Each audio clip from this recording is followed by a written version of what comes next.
ஓம் சாந்தி. சிவத்தந்தை ஞான வைரத்துளிகள் 16/3/2026.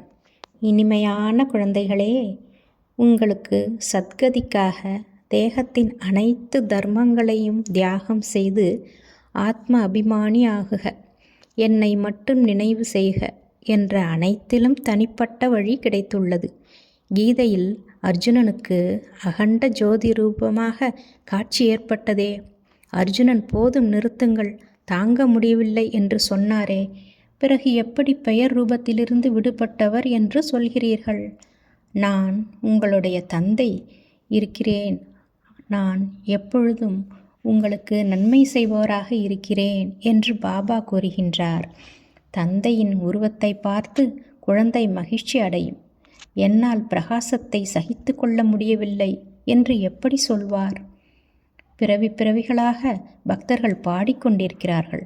சத்தியுகத்தில் பக்தி நடப்பதில்லை. அங்கே தூய்மையான தேவி தேவதைகள் இருக்கிறார்கள். யார் சொர்க்கவாசிகளாக தேவி தேவதைகளாக இருக்கிறார்களோ அவர்கள் பிறகு மறுபிறவி எடுத்து எடுத்து நரகவாசிகளாக, பூஜாரிகளாக, ஏழைகளாக ஆகிறார்கள். தந்தை வந்து குழந்தைகளுக்கு புரிய வைக்கின்றார். தந்தையை ஒரு மனிதன் கூட தெரிந்திருக்கவில்லை.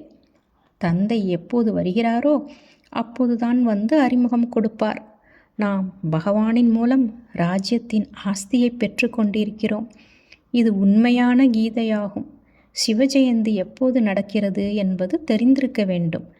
யார் வீட்டில் கோபித்து கொள்கிறார்களோ அவர்கள் சாஸ்திரங்களை உருவாக்கி விடுகிறார்கள்.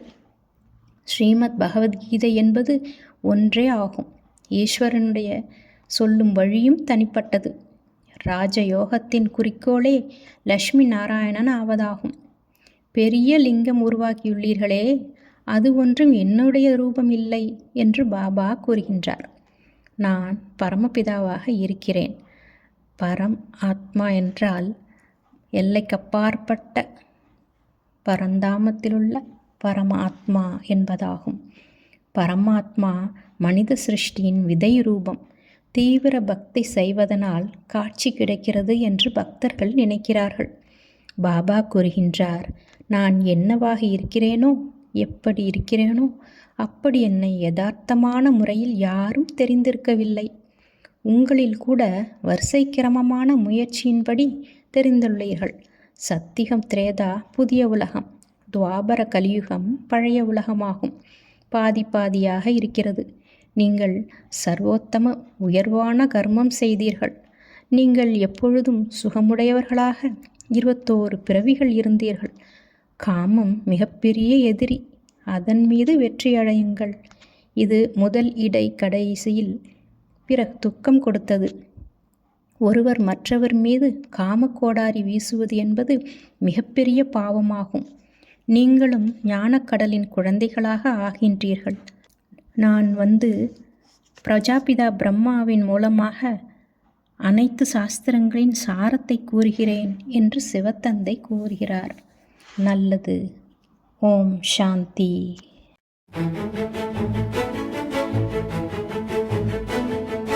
பரமசிவன் நினைவிலிருந்து ஆத்மா கேட்டது மாயா சௌக்கியமா? சிவனின் நினைவில் இருந்து கொண்டால் எல்லா சௌக்கியமே மாயா சொன்னது. இதில் அர்த்தம் உள்ளது.